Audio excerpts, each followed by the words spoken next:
When you hear the name Cain, what comes to mind? Is there a message hidden in his name?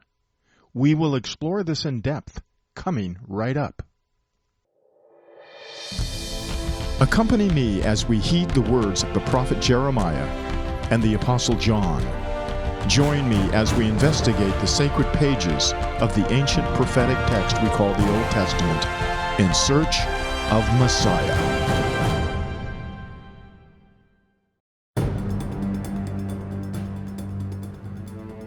The mystery revealed in the pictures, Cain. Cain is the world's first and most notorious murderer. What could he possibly have to do with the Messiah? I'm glad you asked. Cain is composed of 3 Hebrew letters, Qaf, Yod, Nun.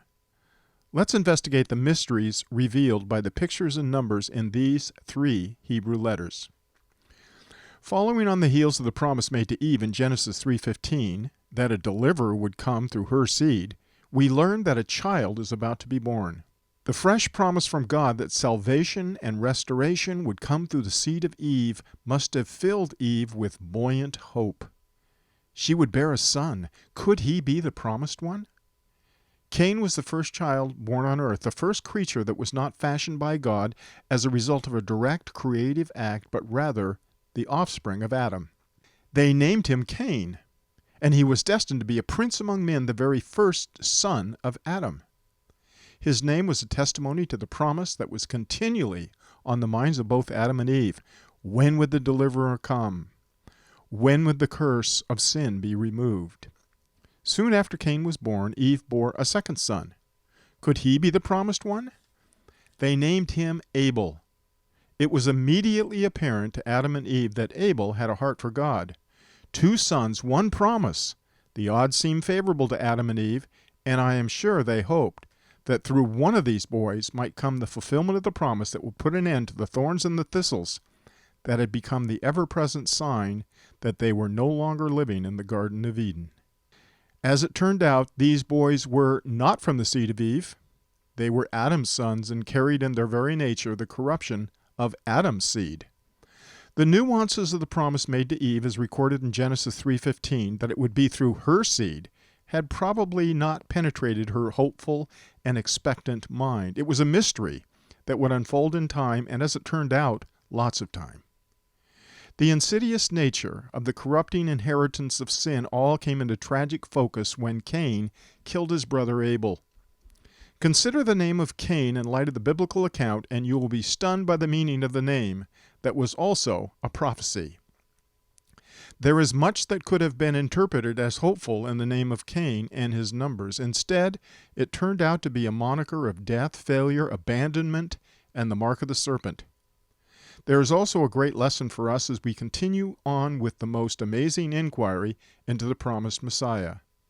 The lesson is that the revelatory meaning in a name or word must always be viewed in the context of the Scriptures. You may think you know what it means prophetically, but the final arbitrator must always be the context of Scriptures. So let's look at Cain. The pictorial translation of Cain. Qaf means the back of the head. It means behind, the last, the least. Yod is to do a work done with the hand. And Nun is pictured as a fish and means activity. The first letter in Cain's name ended up summarizing the entire sad affair that became the testimony of his life.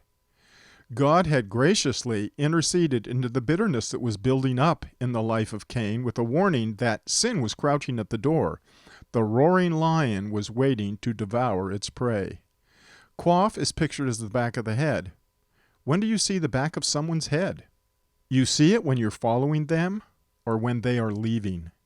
Qaf has the idea in it of circling and can mean to cycle or go around in circles. Does that not describe the destiny of Cain? Yod is pictured by a hand and has the meaning of doing a deed. This deed can be good or it can be bad. Yod, the 10th letter of the Hebrew alphabet, can be remembered easily by being reminded that God wrote 10 commandments with his own hand. Chief among those commandments, and the most serious as it regards man's responsibility to other men, is the 6th commandment, "Thou shalt not murder." Noon is pictured as fish and has the meaning of life and activity. Interestingly, one of the most prominent words that begins with the letter Nun is the Hebrew word Nun Dalet Shet. It means to expel, to reject, or to thrust out, to wander. Cain extinguished the Nun, the life, of his brother Abel, and because of this yod, this deed, he was destined to become a wanderer in the earth, never staying anywhere too long, always showing the last place he stayed, the quaff, the back of his neck. Instead of a prince among men, he became the quaff, the least, and the last. Is this one of the picture meanings that emerge from the 3 Hebrew letters that compose the word Cain? Well, it certainly could be. Is there another meaning, a messianic meaning? To find out, stay tuned to the next episode that explores the prophetic messianic clues hidden in the picture and numbers of the name of the first human baby born on earth. Thank you for your interest in this article. Until next time, keep looking up.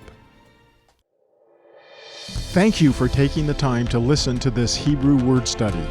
It is our prayer that you will draw closer to your Heavenly Father as you consider the divine revelation of Messiah, Yeshua HaMashiach, the Son of God. Until next time, Shalom. We hope this study was a blessing to you and encouraged you in your faith. For more Hebrew word study videos, you can visit our site at thelivingwordin3d.com. And if you'd like to investigate this further, you can get the book from our online bookstore at rockislandbooks.com.